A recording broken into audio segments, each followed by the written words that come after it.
Josué 17, do 1º ao versículo 18. Também caiu a sorte à tribo de Manassés, o qual era o primogênito de José. Maquir, o primogênito de Manassés, pai de Gileade, porquanto era homem de guerra, teve Gileade e Bazã. Os mais filhos de Manassés também tiveram a sua parte, segundo as suas famílias, a saber, os filhos de Abiezer, e os filhos de Heleque, e os filhos de Asriel, e os filhos de Siquém, e os filhos de Hefer, e os filhos de Semida. São estes os filhos de Manassés, filho de José, segundo as suas famílias.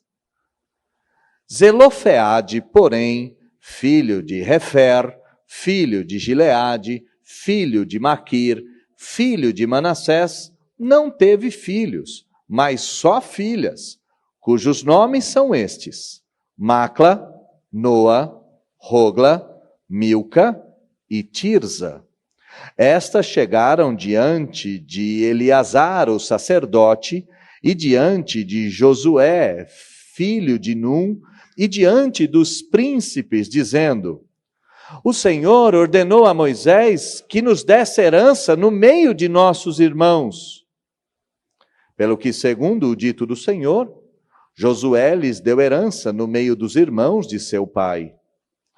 Couberam a Manassés 10 quinhões, afora a terra de Gileade e Bazã, que está dalém do Jordão, porque as filhas de Manassés, no meio dos seus filhos, possuíram herança.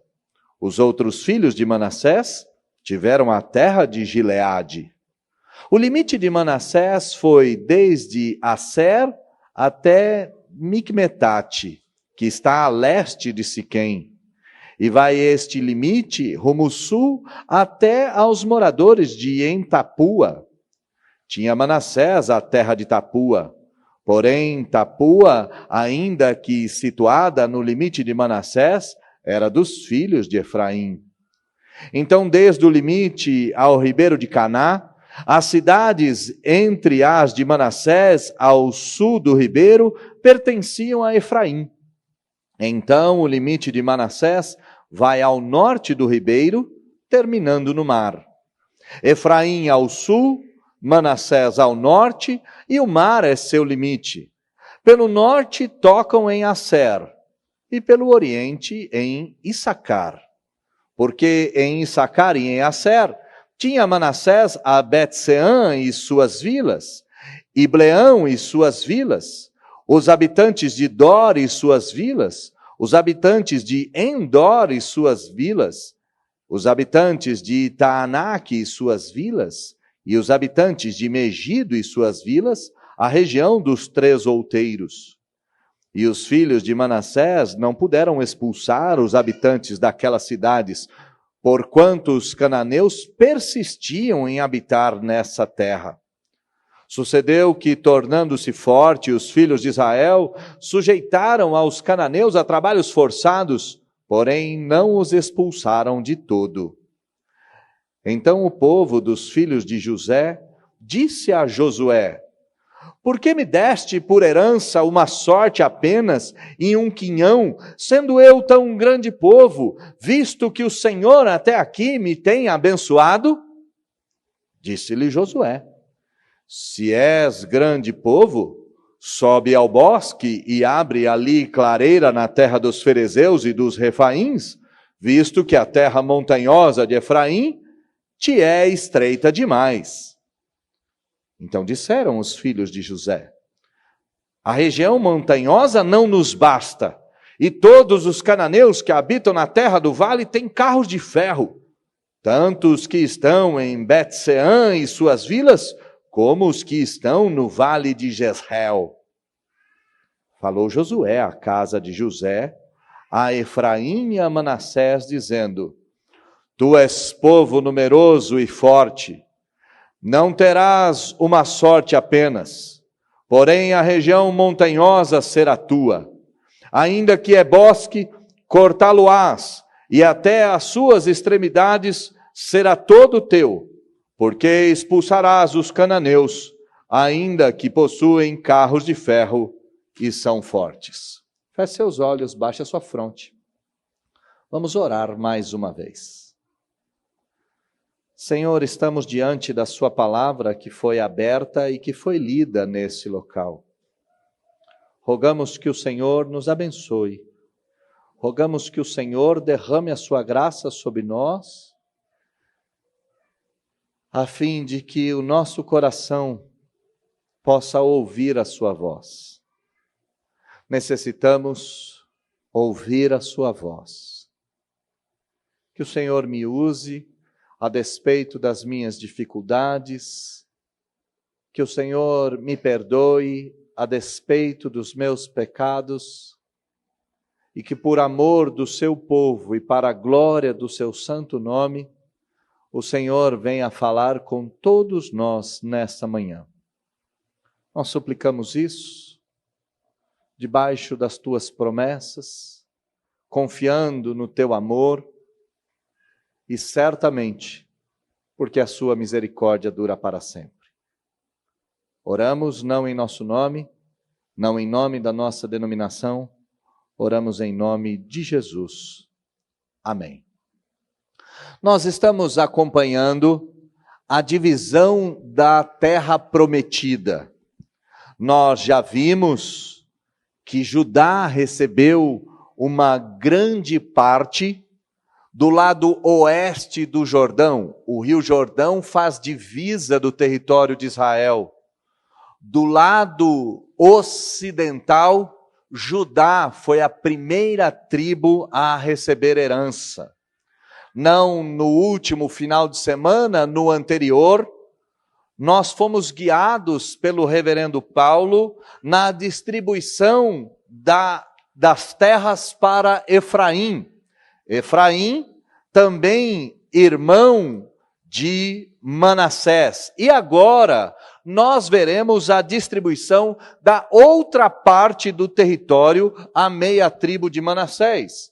Você deve ter em mente que a tribo de Manassés já havia recebido herança do lado oriental do Jordão. E agora, uma outra parte da herança estava sendo dada a Manassés do lado ocidental do Jordão. A tribo de Manassés recebeu 2 partes do Jordão.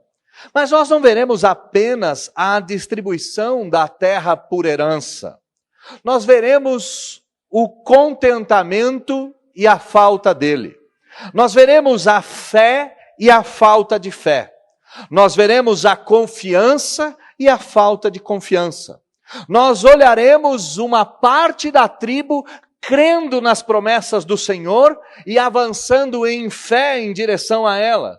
E nós veremos uma outra parte que falhou categoricamente em confiar no Senhor, que falhou em esperar no Senhor, que falhou em se contentar com o Senhor. Se você quiser um tema diante dos seus olhos, tenha como tema o segredo do contentamento.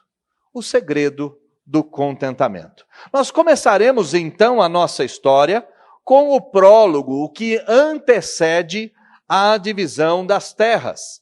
Acompanhe comigo a partir do 1º versículo. O 1º versículo diz que também caiu a sorte à tribo de Manassés, o qual era o primogênito de José. Eu já expliquei a vocês por que os descendentes de José receberam terra, mas nunca é demais voltarmos a falar. Das 12 tribos de Israel, Levi não recebeu terra, pois a herança de Levi era o próprio serviço ao culto ao Senhor. José também não recebeu terra, e em lugar deste, seus 2 filhos, Efraim e Manassés, ocuparam as 2 lacunas. As 12 tribos receberam herança, e no lugar de José e de Levi, seus 2 filhos tomaram o seu lugar na divisão das terras. Essa brincadeira que Deus faz no Antigo Testamento, Deus também fez no Novo Testamento. Dos 12 apóstolos, cai Judas, o traidor. No local de Judas, entra Matias.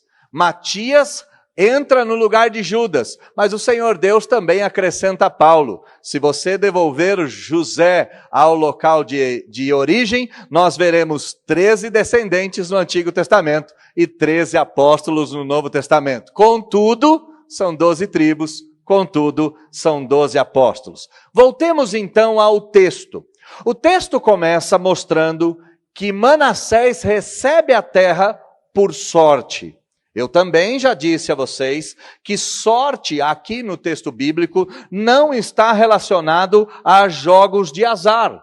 A sorte era o meio pelo qual a vontade de Deus se estabelecia. A sorte era tirada por meio do Urim ou por meio do Purim. E essas coisas eram feitas ou por pedras ou por ossos. E essas pedras eram jogadas e a sorte caía numa determinada tribo. E essa sorte determinaria a vontade do Senhor.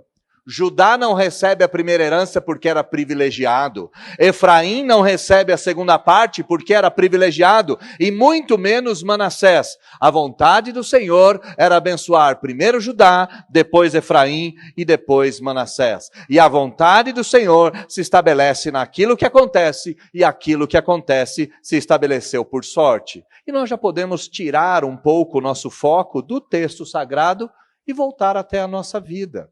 As coisas não acontecem na nossa vida por merecimento. As coisas não acontecem na nossa vida porque Deus privilegia uns e não privilegia outros. As coisas acontecem na nossa vida porque Deus estabelece a sua ordem. E a ordem de Deus acontece da mesma forma, quase que ao acaso, quase que num golpe de sorte ou na falta dele. Mas saiba que o que acontece na sua vida é vontade de Deus. E a vontade de Deus se estabelece no que acontece, e ela é boa, perfeita e agradável. Então aqui nós vimos que a tribo de Manassés recebe a sua herança pela vontade do Senhor, e é a terceira que recebe a sua herança.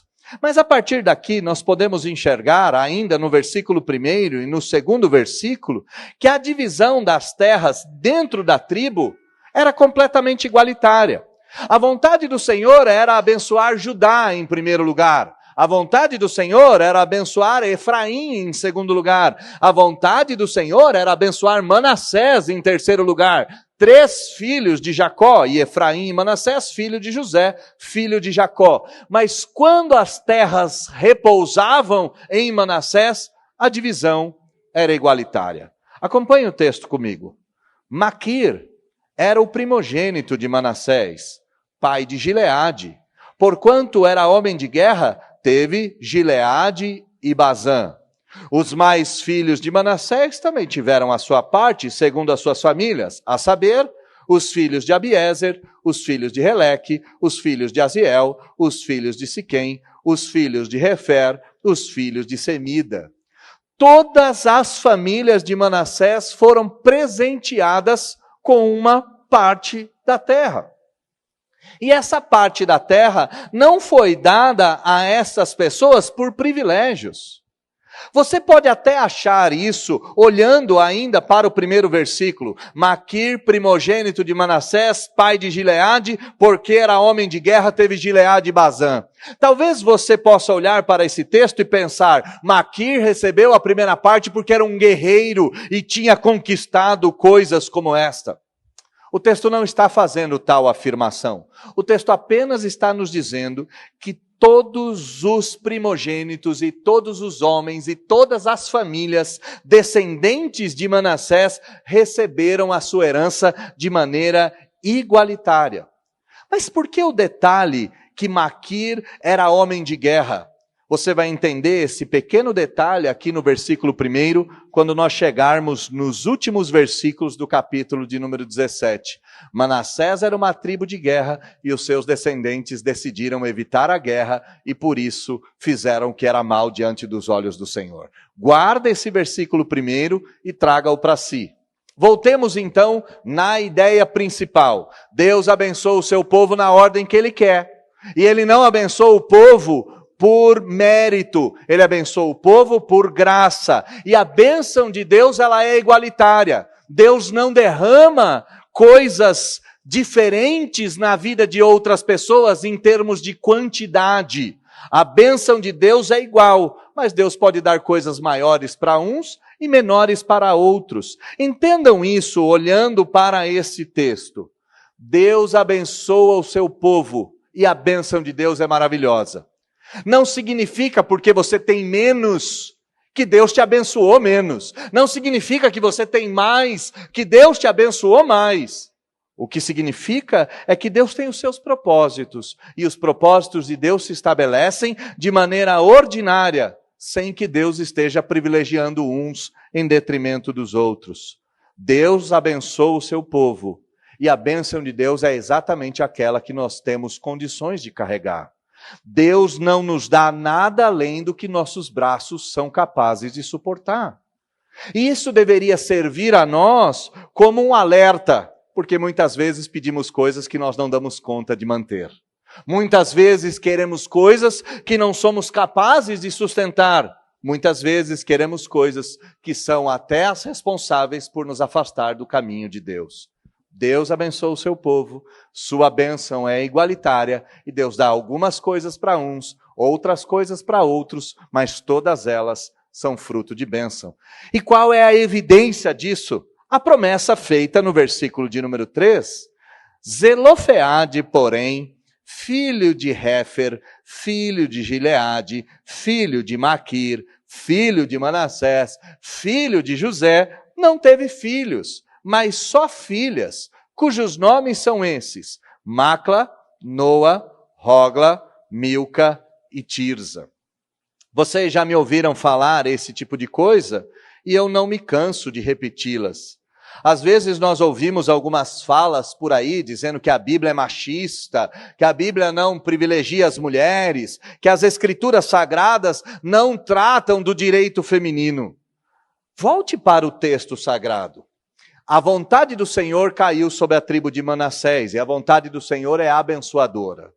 A tribo de Manassés teve dentre os seus descendentes a divisão das terras, e a divisão das terras foi bênção para todas essas pessoas.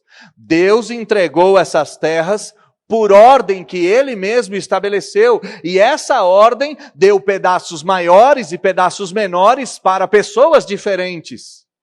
E as mulheres? Onde estão as mulheres? Versículo de número 3 diz que um dos filhos de Éfer, que era filho de Gileade, que era filho de Moisés, não teve filhos. Então poderíamos pensar, o que foi feito dessas mulheres? Essas mulheres não receberam herança, essas mulheres não receberam terra? Muito pelo contrário. Havia uma promessa de Deus que Ele abençoaria o seu povo de forma igualitária.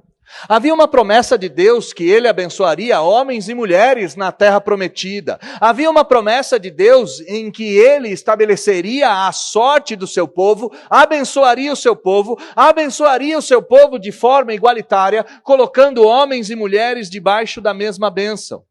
E isso é concretizado no versículo de número 4. Estas mulheres chegaram diante de Eleazar, o sacerdote, e diante de Josué, filho de Num, e diante dos príncipes, dizendo o seguinte: o Senhor ordenou a Moisés que nos desse herança no meio dos nossos irmãos. E então, por isso, segundo o dito do Senhor, Josué lhes deu herança no meio dos seus irmãos e no meio dos seus pais. Esse é o prólogo da divisão das terras. E nesse prólogo nós aprendemos pelo menos 3 coisas. Em primeiro lugar, que a vontade de Deus se estabelece no que acontece. Em segundo lugar, que Deus abençoa o seu povo, independente do tamanho da bênção, Deus abençoa o seu povo. E em terceiro lugar, olhando para as mulheres, Deus abençoa de forma indistinta homens e mulheres. Deus não tem privilegiados, esses homens recebem a bênção, essas mulheres não. Deus abençoa o seu povo de forma igualitária. Ok? Divididas as terras, começam os problemas. Divididas as terras, começa a confusão. E a confusão será feita pelos descendentes de Manassés. A confusão será feita por aqueles homens que eram herdeiros de homens de guerra, por esses homens que eram filhos de mulheres com fé, desse povo que era descendente de José, o grande rei, ou melhor, o grande administrador das terras do Egito. As terras entregues a eles são divididas e nesta divisão ocorre uma grande confusão. Acompanhe comigo o versículo de número 5. Couberam a Manassés 10 quinhões afora a terra de Gileade e Bazã, que está da além do Jordão, porque as filhas de Manassés, no meio dos seus filhos, possuíram herança. Os outros filhos de Manassés tiveram a terra de Gileade. Olha o que o autor está nos dizendo. O autor começa a história dizendo: a sorte caiu sobre Manassés, todos os filhos de Manassés receberam terra, as filhas de Manassés receberam terra, e essas terras somavam 10 quinhões.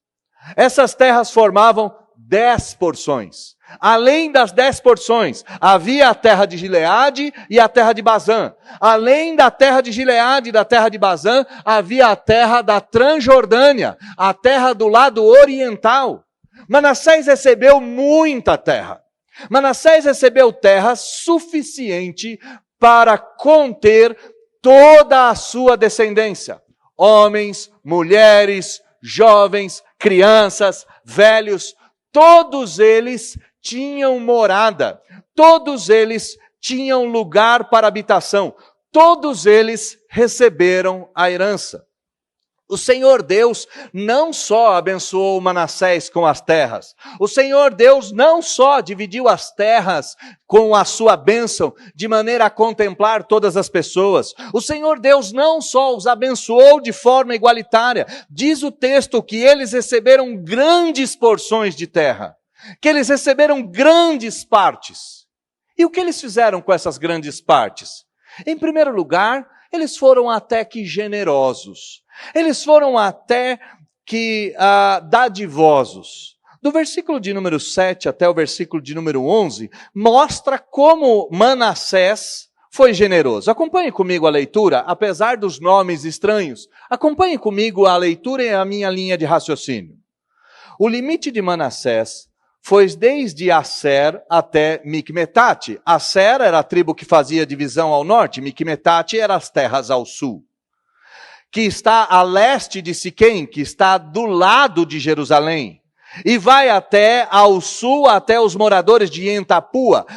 O autor está nos colocando uma grande bola que está entre o mar Mediterrâneo, entre Jerusalém, dividindo com Aser até Efraim. Tinha Manassés terra de Tapua, porém Tapua, ainda que situada no limite de Manassés, era dos filhos de Efraim. Manassés herdou terras, mas as deixou com seus irmãos. Manassés herdou muitas áreas e contemplou essas áreas para os seus irmãos, dando a eles como presente. Não só Efraim conviveu com os manacatitas, como também os seus demais irmãos. Acompanhe comigo o texto. Desde o limite do ribeiro de Caná, as cidades entre Manassés ao sul dos ribeiros permaneciam a Efraim. Então o limite de Manassés vai ao norte do ribeiro, terminando ao mar. Efraim ao sul, Manassés ao norte, o mar é seu limite. Pelo norte tocam também em Aser e pelo oriente em Issacar. Issacar e em Aser tinha Manassés a Bet-Seã e suas vilas. O texto está nos dizendo que Manassés, porque tinha tantas terras, tinha terras ao norte, terras ao sul, terras ao leste, terras ao oeste, colocou dentro do seu território Issacar, Efraim e Aser. A bênção de Deus foi tamanha sobre Manassés, a bênção de Deus foi tão abrangente que Manassés abençoou os seus demais irmãos. Manassés doou ou permaneceu, deixou com que terras permanecessem com Efraim. Manassés deixou terras com Issacar. Manassés deixou terra com Aser. Aqui nós estamos vendo uma mistura extremamente agradável. Deus abençoou Manassés com muitas terras. O que Manassés fez? Manassés abençoou os seus irmãos. Antes de nós voltarmos para o texto, é necessário que nós enxerguemos um pouco o que Deus tem feito na nossa vida e qual é o propósito. Talvez você seja alguém afortunado. Talvez você seja alguém com muitos bens, com muitos recursos. Talvez você seja alguém que Deus tem dado em abundância. E quanto mais Deus dá, mais você tem. E quanto mais você tem, mais Deus dá. O texto nos prova claramente qual é o objetivo de Deus dar tanto para poucos, qual é o objetivo de Deus dar muito para alguns. O grande objetivo de Deus abençoar pessoas sobremaneira é que essas pessoas abençoem os seus irmãos que necessitam. Irmãos, entendam bem, a riqueza nunca pode ser um fim em si mesmo.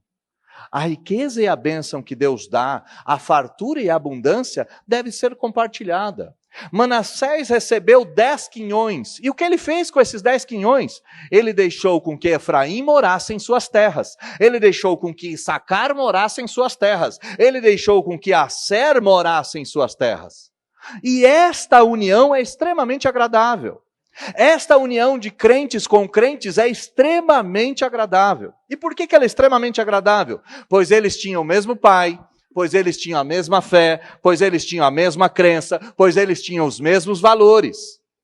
Talvez seja por isso que a Bíblia vai nos dizer no Novo Testamento que é muito perigoso as uniões em julgos desiguais. Imagina um crente que decide se casar com um praticante da Umbanda.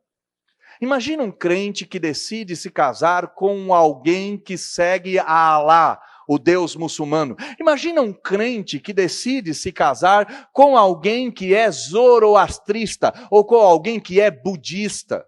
Quais seriam os efeitos desse casamento na vida dos filhos, por exemplo? Para que lado que as crianças iriam? Quais seriam os efeitos desse casamento na própria estrutura da família? Para que lado a família vai? A Bíblia deixa claro que crentes devem se misturar com crentes, e essa mistura, ela é boa, perfeita e agradável. Pois Manassés, doando terra para Efraim, permanecia filho de Israel. Doando terras para Issacar, permaneciam eles filhos da promessa. Doando terras para Asser, permaneciam eles filho de Abraão, de Isaque e de Jacó. As 10 porções não foram utilizadas para egoísmo, não foram utilizadas para enriquecimento, pelo contrário, foram utilizadas para abençoar os seus irmãos, e no ato de abençoar os seus irmãos, essa mistura foi agradável. Às vezes as pessoas criticam um pouco a igreja por ela não fazer as suas ações sociais de forma mais abrangente para os de fora. Saiba, meu irmão querido, que a Bíblia deixa claro que no Novo Testamento, que nós devemos, em primeiro lugar, abençoar os de dentro. E se sobrar, abençoar os de fora. Nosso maior compromisso são com os nossos irmãos na fé, e esse compromisso deve fazer com que eu e você doemos aquilo que nós temos, não para assistir aqueles que não nos conhecem ou que não fazem parte de nós, mas para assistir aqueles que caminham na mesma fé, aqueles que caminham na mesma estrada, aquele que caminha no mesmo passo. A mistura foi agradável, a doação foi generosa, a união foi dadivosa, mas o versículo de número 12 e 13 nos mostram que Manassés teve a mesma atitude com aqueles que não poderia ter. E os filhos de Manassés não puseram expulsar os habitantes daquelas cidades, porquanto os cananeus persistiam em habitar nessa terra. Sucedeu que, tornando-se forte os filhos de Israel, sujeitaram os cananeus a trabalhos forçados, porém não os expulsaram de todo. A falha cometida por Judá, reproduzida por Efraim, também foi cometida por Manassés. Manassés recebeu a sorte do Senhor, as terras foram doadas a ele. As terras foram divididas de maneira igualitária, homens e mulheres recebendo a bênção do Senhor. Muito foi dado a Manassés, 10 porções de terra, e tanto foi dado a Manassés, que Manassés dividiu com seus irmãos, Efraim, Issacar e Asser. Qual foi o erro de Manassés? O erro de Manassés foi não expulsar os habitantes daquelas cidades.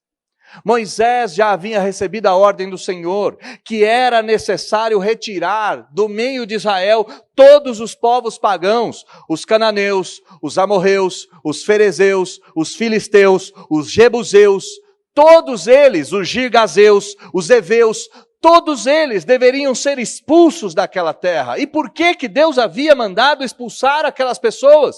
Porque aquelas pessoas adoravam falsos deuses. Aquelas pessoas sacrificavam os seus filhos a deuses pagãos. Aquelas pessoas se dobravam diante de postes ídolos. Aquelas pessoas acendiam incensos para falsos deuses. Aquelas pessoas cultuavam a deuses mentirosos por meio do culto mentiroso. O problema daquelas pessoas não eram só os deuses falsos, era o culto falso. E Deus havia dito para os seus descendentes: essa mistura é perigosa, essa mistura vos enfraquecerá, essa mistura vos fará ceder. Quando as coisas ficarem difíceis, ao invés de clamarem ao Deus de Israel, vocês clamarão aos falsos deuses. E se você conhece a história bíblica, nós estamos aqui no ano 1200 a.C. Em menos de 500 anos, Israel será devastado exatamente pelo pecado de adorar falsos deuses. Em menos de 200 anos, Israel já se transformará numa mistura infernal. Em menos de 200 anos, o touro de ouro será adorado no norte. E o reino do norte se transformará num reino completamente pagão.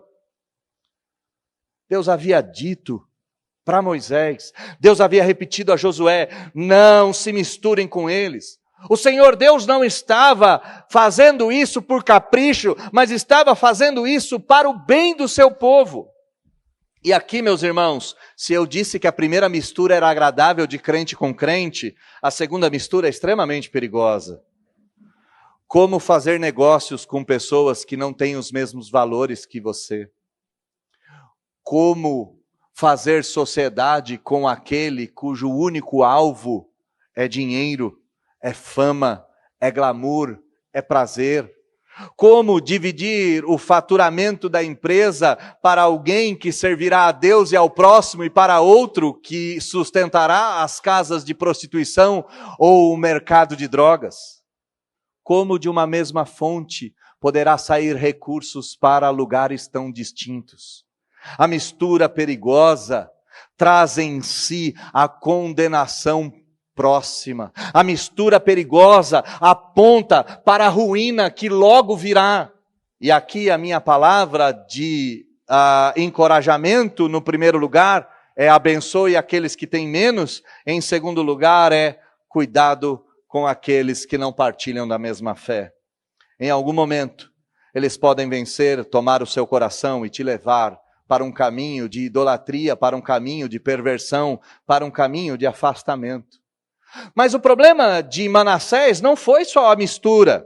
Versículo de número 13 diz que eles se tornaram fortes. Eles tinham total condição de afastar esses povos dos seus territórios. Mas ao invés disso, eles sujeitaram os cananeus a trabalhos forçados e decidiram fazer dos cananeus seus escravos. Manassés não comete só o erro de mantê-los nas suas terras. Manassés comete o erro da ganância, da cobiça. Manassés comete o erro de querer mais. Já tinham 10 porções de terra, já tinham terras suficientes. Não era necessário manter aquele povo, eles os mantiveram. E além de os manterem em seu território, diz a Escritura Sagrada, que quando Manassés se fortaleceu, decidiu fazer desses povos escravos, ao invés de expulsá-los da terra prometida. A desobediência, às vezes, vem camuflada de piedade. Talvez um manacatita possa ter dito alguma coisa assim: mas nós vamos expulsá-los, o que será desse povo? Onde eles hão de morar? Duvide sempre do seu coração e duvide sempre das suas intenções. Às vezes a piedade esconde a cobiça. Às vezes a piedade esconde a soberba. Às vezes a piedade esconde algo do seu próprio coração e do seu próprio interesse. Qual era o interesse de Manassés? Ter escravos para aumentar a sua riqueza. ter escravos para trabalharem nas suas muitas terras. E a Bíblia diz que a sanguessuga tem 2 filhos, e um filho diz dá e o outro filho diz dá. Quanto mais dermos vazão à cobiça, mais a cobiça vai aparecer. Quanto mais nós desejarmos coisas, quanto mais nós fizermos coisas para ter outras coisas, quanto mais nós caminharmos o caminho da desobediência para nos envaidecermos, mais ainda nós iremos de querer. E como é que eu provo isso? Versículo de número 14. É surpreendente esse texto. Então os povos do filho de José disse a Josué, o povo de Manassés foi até Josué e disse, por que me deste por herança uma sorte apenas e um quinhão, sendo eu tão grande povo? Como assim um quinhão? Como assim, Manassés, um quinhão? O texto anterior diz que vocês receberam 10. Como vocês podem chegar diante de Josué e pedirem mais? As terras foram divididas por sorte. Deus abençoou Manassés de forma tão surpreendente, que Manassés tinha para os seus e para os de fora.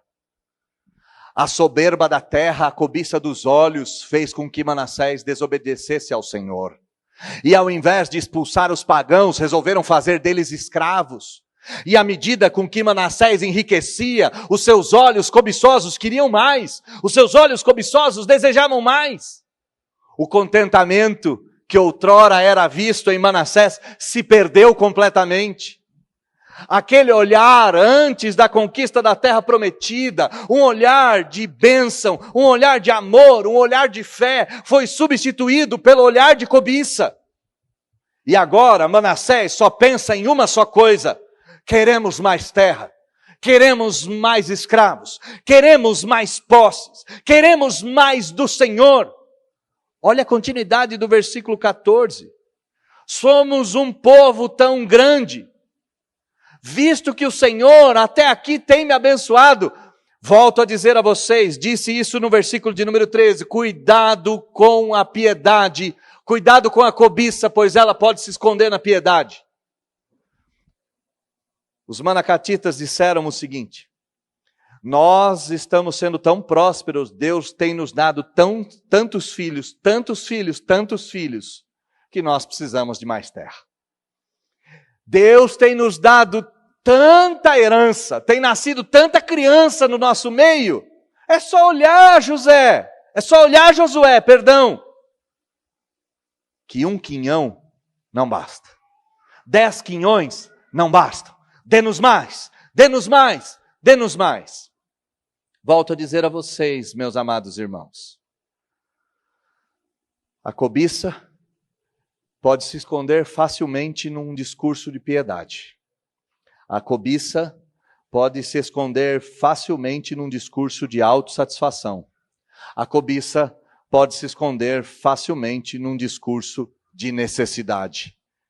Eu tenho tantas bocas para alimentar, eu preciso de mais, e de mais, e de mais, e de mais. Josué dá uma resposta inteligentíssima para os manacatitas. Se vocês são tão grandes, sobe até o bosque, abre uma clareira, derruba a floresta. Hoje em dia, quando nós olhamos para a região norte de Israel, ela é quase praticamente desértica, mas nós estamos falando há 3.200 anos atrás. Em 3.200 anos atrás, havia uma floresta nessa região. Havia uma floresta no pé das montanhas, havia uma floresta ao redor das montanhas. Esse território que os manacatistas receberam era o território das montanhas e do sopé das montanhas. Então Josué diz: se és tão poderoso, se tens tantos filhos, se és tão numeroso assim, derruba a floresta. Bota o seu povo para trabalhar, bota o seu povo para conquistar, bota o seu povo para avançar. Essa terra que você recebeu, comece a trabalhar nela. Essa terra que Deus te deu, trabalhe sobre ela. A resposta de Josué é inteligentíssima. A resposta de Josué, ela é fabulosa. Se és tão grande, se és tão forte, se és tão poderoso, trabalha para conquistar. Essa é uma fala, eu vou dizer isso, alguns dos jovens da nossa igreja vão se arrepender, não vão gostar do que eu disse, mas os pais vão gostar bastante. Quando o seu filho adolescente ou sua filha adolescente que cresce, chegar e falar, eu estou precisando de roupas novas, porque eu cresci, meu pé já está maior do que minhas roupas, eu agora preciso de tantas coisas novas, você usa o mesmo argumento de Josué, se és tão grande pode trabalhar, se és tão forte pode trabalhar, vou colocar você para trabalhar, você vai lá e compra o seu sapato, compra a sua blusa e faz aquilo que você precisa fazer. A resposta de Josué é inteligentíssima. Se és tão poderoso, conquiste. Se és tão forte, ganhe. Se és tão grande, avance. Mas a queixa aqui não era por necessidade. A queixa escondia algo muito maior, escondia todo o descontentamento do povo, toda a falta de fé do povo, todo o medo do povo e toda a desobediência do povo. Versículo de número 16. Então disseram os filhos de José, a região montanhosa não nos basta, parece os nossos filhos, né? Vai ter que trabalhar. Não vou, parece exatamente isso. A região montanhosa não nos basta. E o problema não é esse. O problema é que os cananeus que habitam na terra do vale têm carros de ferro, têm carros de guerra. Tanto os que estão em Bet-Seã e suas vilas, como os que estão nos vales de Jezreel. Josué, nos dá terra porque a gente não quer mais guerra. Josué, faz o seguinte para nós, dê-nos uma terrinha aqui, onde a gente não precise mais lutar, não precisa mais conquistar, e aqui você deve voltar ao versículo de número 1 que eu li para vocês no início. O versículo de número 1 diz que Maquir, o primogênito de Manassés, pai de Gileade, era homem de guerra. Percebam que se nós dermos tudo aos nossos filhos, sem nenhum tipo de esforço, em menos de 2 gerações, nossos filhos não terão condição alguma de conquistar nada com as suas próprias forças. Se nós conquistarmos tudo com a guerra, com a luta, com o suor, com o sangue, e nós fizemos isso, a nossa geração fez isso, a geração antes de nós também fez. Se nós entregarmos tudo de mão beijada para os nossos filhos em 2 gerações, eles não sabem nem fritar um ovo. Eles não serão capazes de fazer mais nada. Qual é o pecado escondido no coração de Manassés? O pecado é a preguiça. O pecado é o medo da guerra. O pecado é o medo do suor. O pecado é o descontentamento com Deus. O pecado é a falha em cumprirem aquilo que haviam dito que cumpririam quando Deus entregou a terra prometida, dizendo a eles, expulsem todos os habitantes. Josué, com toda a sabedoria que lhe é devida, responde à casa de José, responde a Efraim e a Manassés, responde aos 2 filhos de José, dizendo, de fato, tu és povo numeroso e forte, não terás uma sorte apenas, porém a região montanhosa será tua, ainda que é bosque, cortá-lo-ás, e até as suas extremidades será todo teu, porque expulsarás os cananeus, ainda que possuem carros de ferros e são fortes. Interessante como em 2 gerações, eles perderam a fé das suas antigas mães. Você se lembra das 5 mulheres que eram descendentes de Hefer, que eram descendentes de Zelofeade, que foram até Efraim, que foram até Eleazar, que foram até Josué, que foram até os príncipes e disseram, dá-nos a terra, porque Deus prometeu. Em 2 gerações, não havia nem sequer mais fé nos filhos de Manassés. Josué está profetizando sobre a vida deles aquilo que iria acontecer. Tu és povo forte, Efraim e Manassés. Recebeu 10 quinhões. Avancem, homens. Cortem as árvores. Derrubem as florestas. Criem cidades. Expulsem os cananeus. Pois mesmo que os cananeus tenham carros de ferro, pois mesmo que os cananeus sejam fortes e poderosos, eles jamais poderão te resistir. Qual é a resposta de Manassés a esse texto? A resposta de Manassés a esse texto é a inércia, é a falta de fé e é a perca da terra. Em pouquíssimo tempo, os cananeus cresceram, em pouquíssimo tempo. Os cananeus ocuparam cidades em pouquíssimo tempo. Os cananeus tomaram a terra prometida. Então recapitula o texto todo. O prólogo do texto diz que Deus abençoa Manassés. A bênção de Manassés é dividida entre todos os seus herdeiros, inclusive as mulheres. A bênção é enorme, são 10 quinhões. Manassés começa a sua jornada generoso. Cheio de bênção, é generoso. Dou a terra para Efraim, dou a terra para Issacar, dou a terra para Aser. Mas a sua generosidade logo vai se perdendo. Se transforma, ao invés de generosidade, em preguiça, em impiedade, em infidelidade. Se misturam com os povos pagãos e decidem guerrear sobre eles e fazê-los escravos. E conforme começam a conquistar mais coisas, conforme começam a ser mais cobiçosos, começam a querer mais, e mais, e mais, e mais, e mais. A soberba precede a ruína. A altivez, somos grandes e fortes, precedeu a destruição. O olhar às coisas dessa terra os impediu de olhar ao Senhor. Como que a gente pode terminar esse sermão? A gente pode terminar esse sermão perguntando a nós mesmos: como é que eu posso fugir desse destino que Manassés experimentou? Como é que eu posso escapar desse desejo que Manassés desenfreadamente deixou ocupar o seu coração? Como que eu e você podemos nos livrar desse destino cruel que tomou conta de Manassés? Eu gostaria que você abrisse sua Bíblia lá no livro de Filipenses, na carta de Paulo aos Filipenses, capítulo de número 4, versículo de número 11 ao versículo de número 13. E eu vou pedir que você abra exatamente porque esse é o texto guia para o culto doméstico no meio da semana. Você poderá voltar a esse texto e cultuar a Deus no seu lar.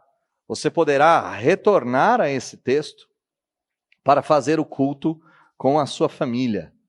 Filipenses, capítulo de número 4, versículo de número 11 até o versículo de número 13. Paulo, escrevendo aos Filipenses, preso, pobre, com muita dificuldade, disse o seguinte: digo isto, não por causa da pobreza, porque aprendi a viver contente em toda e qualquer situação. Tanto sei estar humilhado, como também sei ser honrado.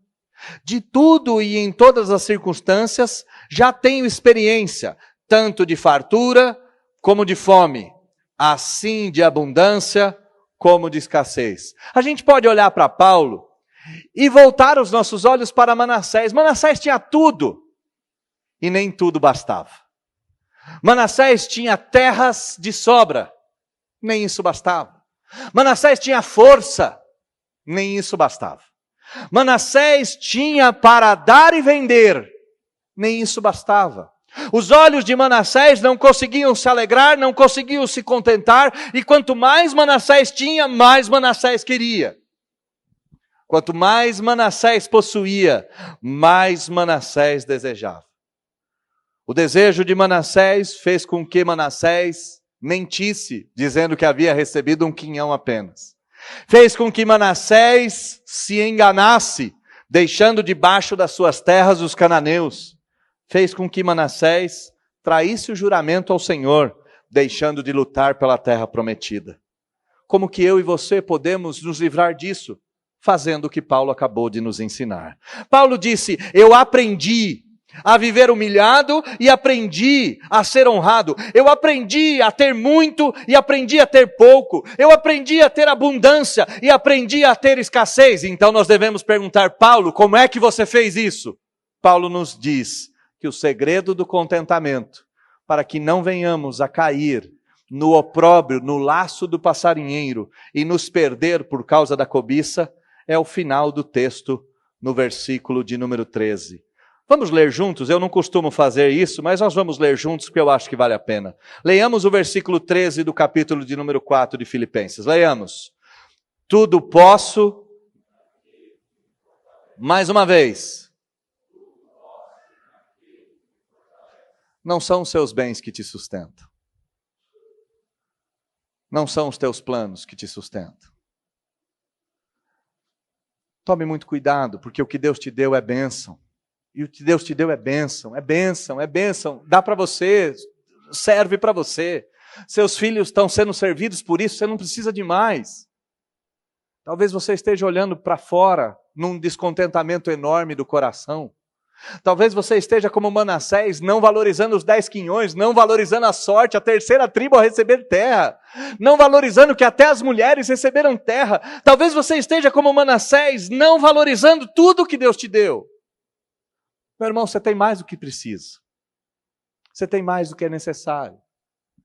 E você deve tirar os seus olhos das coisas desse mundo e voltar os seus olhos para o Senhor Deus. Pois o segredo do contentamento não está em ter coisas. O segredo do contentamento é ter os olhos fixos em Jesus Cristo. Como é que Paulo aprendeu a viver pobre e rico? Como é que Paulo aprendeu a ter muito e ter pouco? Porque os olhos dele jamais se afastaram do Senhor. Qual foi o pecado de Manassés? Olhar para a terra, ao invés de olhar para o céu. Qual é o segredo do contentamento? Olhar para o céu, ao invés de olhar para a terra. O meu desejo nesse domingo, de início de novembro, a partir da leitura desse texto, é que se você tem muito, você seja generoso. Se você tem pouco, você seja contente. E se você anseia muito, que você pare de ansiar. Que você volte a olhar para aquilo que Deus te deu. Aquilo que Deus te deu é bom. Aquilo que Deus te deu veio de Deus. A vontade de Deus se estabelece naquilo que acontece. E o que você tem é suficiente. Você não precisa de mais. Você não precisa de muito. Aliás, você só precisa de uma coisa. Você precisa ter os olhos fitos em Jesus. Porque o mais necessário te virá. O mais e o necessário virá até você. Ao olhar para o capítulo 17, você trema e tema para não seguir o mesmo caminho. Ao olhar para Filipenses, você se alegre e exulte, pois tudo posso, tudo podemos, naquele que nos fortalece. Feche seus olhos, bate a sua fronte. Vamos orar. Deus, como é rápido o caminho da perdição, como ele começa de maneira tola. Manassés se deixou levar quando deixou os cananeus na sua terra e resolveu escravizá-los para o próprio enriquecimento. Em pouco tempo já estavam pedindo mais. Em pouco tempo já não eram capazes de lutar. Em pouco tempo já não eram capazes de orar. Em pouco tempo já não eram capazes de clamar. Em pouco tempo perderam tudo que tinham.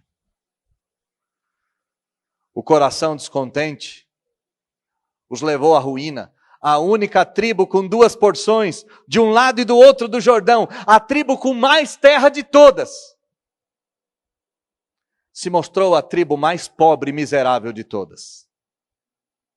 Que eu e meus irmãos não caiamos no mesmo erro. Que eu e meus irmãos aprendamos a viver contente com tudo que temos. Não por causa das coisas, mas por causa de Deus que nos fortalece. Ao olharmos para esse texto, que sejamos levados a olharmos para o nosso coração e perguntarmos: por que está tão aflito a minha alma? O que recebestes não lhe basta? Olhemos para nós e percebamos que se acumularmos para deixar para os nossos filhos, eles perderão. Pois nossos filhos precisam caminhar no caminho em que nós andamos. Precisam lutar, precisam suar, precisam guerrear, precisam obedecer, precisam dobrar o seu joelho e clamar por socorro. Estamos ajuntando para quem? Estamos ajuntando para quê? Qual é o nosso objetivo? Se o nosso objetivo é ter muito para abençoar, glória a Deus, mas eu duvido, porque o nosso coração é tão pecaminoso e a gente não faz isso. Então Deus, nos livre do pecado da cobiça. Nos livre, Senhor, do pecado da sovina. Não nos deixe acumularmos e olharmos para aquilo que temos com orgulho desenfreado e com glória para o nosso próprio coração. Mas nos ensine a vivermos contente em toda e qualquer circunstância. Tendo muito, nos ensine para que não venhamos a nos afastar de Ti, e tendo pouco, nos ensine a confiar no Senhor, para que não venhamos a blasfemar o Seu nome.